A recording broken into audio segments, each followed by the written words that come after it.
There will be an answer. There is an answer, and the answer is inside of you. And to remember that the light is always shining on you helps.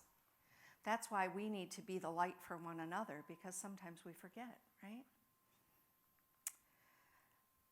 In her book, Christ Enthroned in Man, Cora Fillmore, that's Charles Fillmore's second wife, Cora Fillmore said, "Understanding is the spiritual law of light."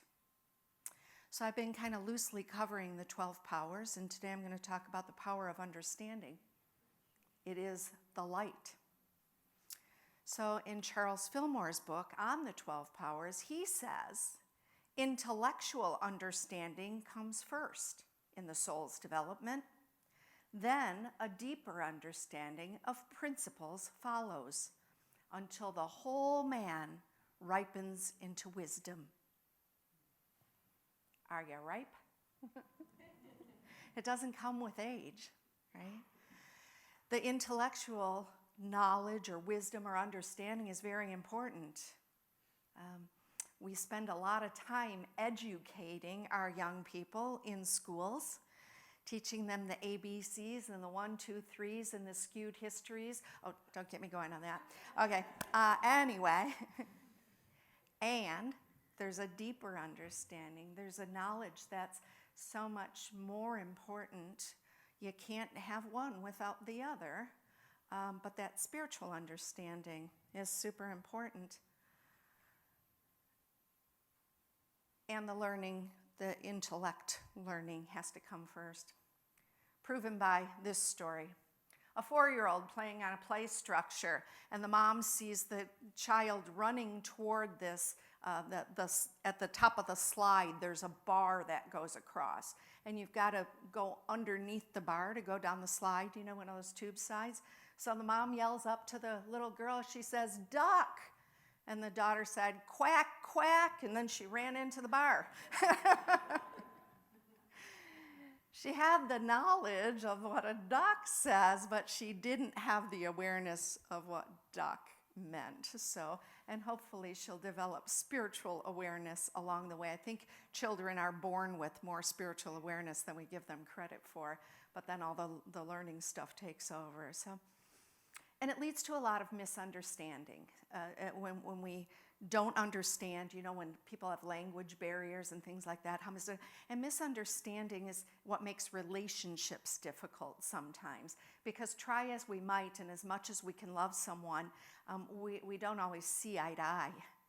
We don't think alike. We don't come from the same experiences, and it can get all kind of messy. So many years ago, I was in the process of divorcing a man that everybody loved and nobody else lived with. Nobody understood, and I mean nobody understood. I lost friends and family along the way, and I was judged harshly and even belittled, and I got angry, and I got defensive, and I tried my best to make them understand what had been happening for years that they didn't want to see. Carl Jung says everything that irritates us about others can lead us to an understanding of ourselves. So fortunately, at about that time when I was feeling angry and defensive and alone, I found unity. As if it was just born. I said, where have I been for the past 100 years? I didn't know this thing existed. I started taking all the classes I could. I started really tuning into this one power, one God, this God inside of me. Really touched me in a way that I needed at that time for my healing. Charles Fillmore tells us that understanding involves the heart. It's an intuitive knowing. So I began to consider that maybe all these people that were angry with me and I was angry with them and we weren't understanding each other at all. Maybe it was a divine understanding that was needed, and I couldn't make them understand anything. I could only wake myself up to this truth. So I set about doing just that. When the divorce was final and I was settled into my new home, my parents visited for the first time, and I remember my mom hugging me when she left with tears in her eyes, and she said, "Honey, I love you so much, and I'm really sorry, but I still don't understand." And I said, "It's okay, Mom. You don't need to understand. Just keep loving." Because I know love is the healer. I didn't need her to understand, just to show up in love. And so I remind myself of that over and over again. When I don't understand things, or I'm feeling irritated by something, I started to realize that I didn't need other people to understand me. I needed to understand myself, my true self. Dale Carnegie quotes, "Any fool can criticize, condemn, and complain, but it takes character and self-control to be understanding and forgiving." I was working on that. I still work on that. It's not something that we master. It's a lifetime process of getting to know ourselves, remembering the truth of who we are, going deeper, remembering that we are both and, human and divine, both and, all the time. I don't choose to be human sometimes and divine other times. That spark, that light, that Christ presence is in me and it's in you all the time. What are we paying attention to? The human condition or the divine? Can we find a balance? That's our job throughout our entire lives. So I've been here as the minister for 2.5 years now, and right before I came, COVID hit and everything changed. And before that, this ministry that had been going strong for nearly 60 years had been without a minister for over a year. And there were struggles. There were lots of things happening. A lot of tightening of the belts. And things changed in procedure and staffing. Remember the flood? I wasn't here for that, but y'all were, or most of you were. So there's a lot going on and a lot of people working really hard to keep this ministry moving. But what I recognized soon after I came, and it keeps coming up for me now, is that there were people that were hurt along the way. People who felt misunderstood and maybe became defensive or angry. And so in a couple of weeks from now, on the 4th of December, we're going to have a guest speaker that day, but I'll be here. Our guest speaker is going to be our Great Lakes Regional Consultant, Reverend Greg Coles. He's going to speak to you on Sunday morning, and then he's going to lead a workshop. It's not really a workshop, it's a sacred healing circle. He's going to invite everybody in the circle to just share from their heart. And so we've sent special invitations out to people who maybe used to be here and aren't anymore, to say, we hear you, we see you, we love you.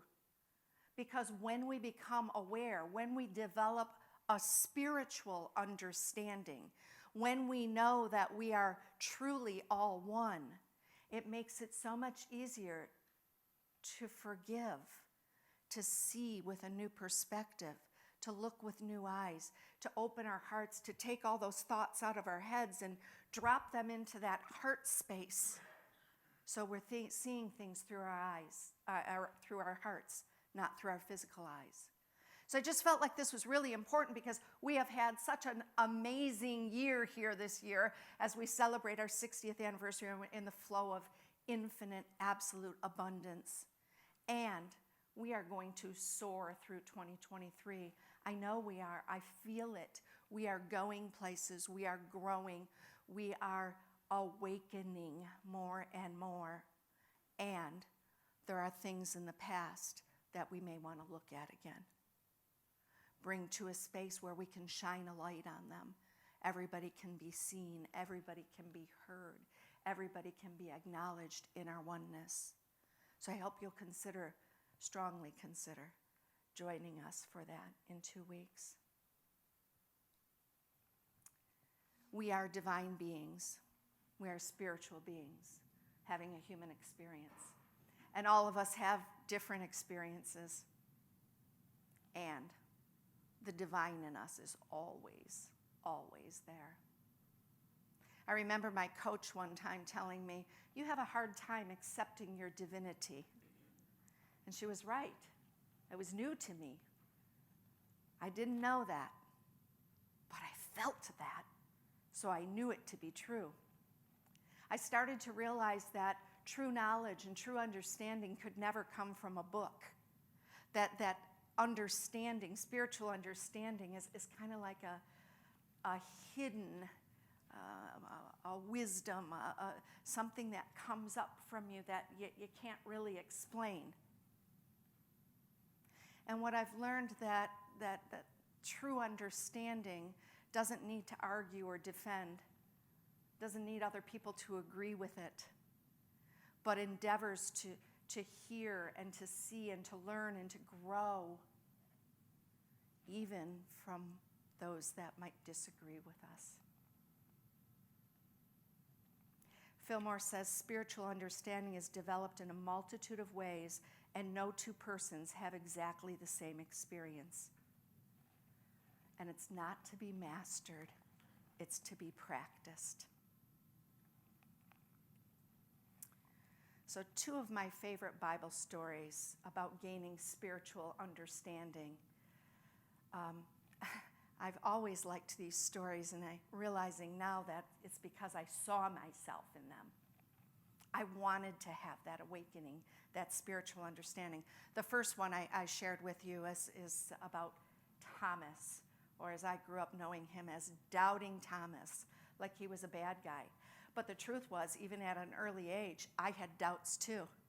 I had doubts about the things that I was being taught about God, about religion, about spirituality, about the world. I had lots of doubts. By the time I got to be a teenager, I was so sure that I was right, that, kind of the only doubts I really had were that anybody else was going to realize what I realized. I mean, everybody else in the world was dumb and I knew everything. Do you remember those days? You might still have them sometimes. I became so sure of what I knew, even though it didn't conform. And my parents and teachers were always there to remind me that I wasn't conforming. So Thomas said, I need evidence. I need some proof. You keep telling me this, but showing me that, and I'm really confused. We've all felt like that. We've all been Thomas. We've all said, I want to believe this, but I'm not going to believe it. I could really relate to that. So Thomas, I told you, Thomas means, that the scripture said means the twin. So what I realize now is Thomas's twin self meant human, divine. Thomas said, I can't have a divine understanding of this without first having a human understanding of this. I must see it. My eyes must see it. My hands must touch it. We get that way sometimes. And Jesus reminded him that do this one first. Trust in the possibility of the all-power. Know that the answer is always there. Another favorite scripture of mine comes from 1 Samuel chapter 3, and I heard this story as a child and so many times since, and really related with Samuel. Samuel was a young boy, and he was living with an elderly man. He was living with Eli, who was losing his sight and was, I think, bedridden at the time. And Samuel came running to Eli in the night one day, and he said, "You called me? What did you need from me?" And Eli said, "I didn't call you. Go back to bed." And so the boy goes back to bed, and again, he heard this calling, "Come to me, come to me." And he jumped up and he went to Eli and he said, "Master, what is it that you need?" And Eli said, "I don't need anything. I didn't call you. Go back to sleep." And the third time, he came running again, and this time Eli realized what was happening. It was the Spirit calling to Eli. "Wake up, young man. Pay attention to me." A message from God that was saying, I need you. I need you to know who I am. I'm here with you. I will help you through whatever it is you're going through. And so Eli said, next time you hear that calling, say, here I am, Lord. I felt that in a deep place. I had intuitions. I had inner knowings that didn't match with my outer world. But I didn't know how to figure out what that meant at the time. So Samuel didn't either, and he was guiding and he grew, and he was a wise and honest and brave man, and he always trusted God first. And he would tell people that, the divine in me. So sometimes we can't explain or understand things. The impermanence of life is one of those things, isn't it? We can't have a full grasp on that. We can't see it. We can't know what it's like. But I ask you, do you want to understand others and the world that we live in better? Is that a desire that you have? I hope it is, because understanding brings peace and misunderstanding brings conflict. If you want a deeper understanding, work on yourself. Know and embrace your divinity. Be willing to take a new perspective.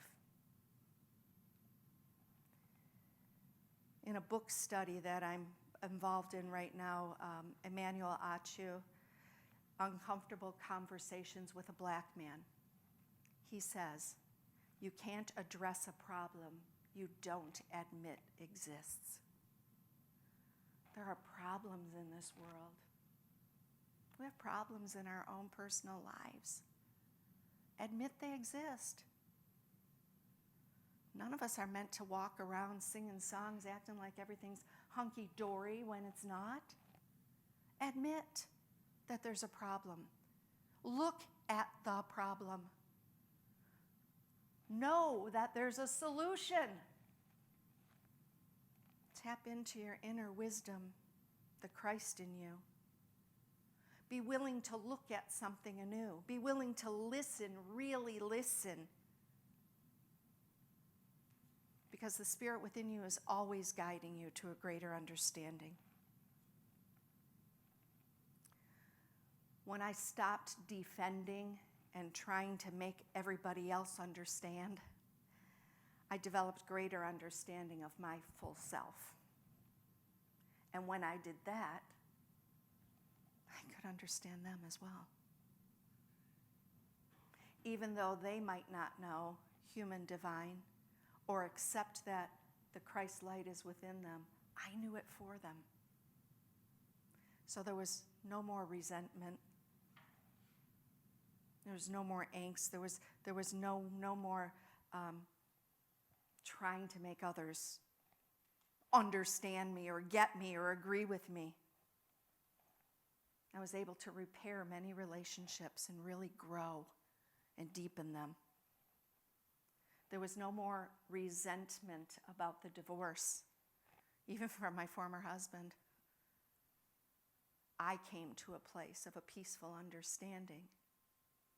I knew that any work that it appeared needed to be done out there needed to be done in here first. That is true spiritual understanding. And it's to be developed. And it will be developed over a lifetime if we allow it to be. You want clear understanding of something? You need a new insight? You've got a problem you don't know how to solve? A relationship that feels painful? Go within. Because right inside of you is everything that you could ever need. Your spiritual understanding. Work on developing that, and then you will be able to understand more of what's outside of you. Understand the inside first. That's the power of understanding. Namaste.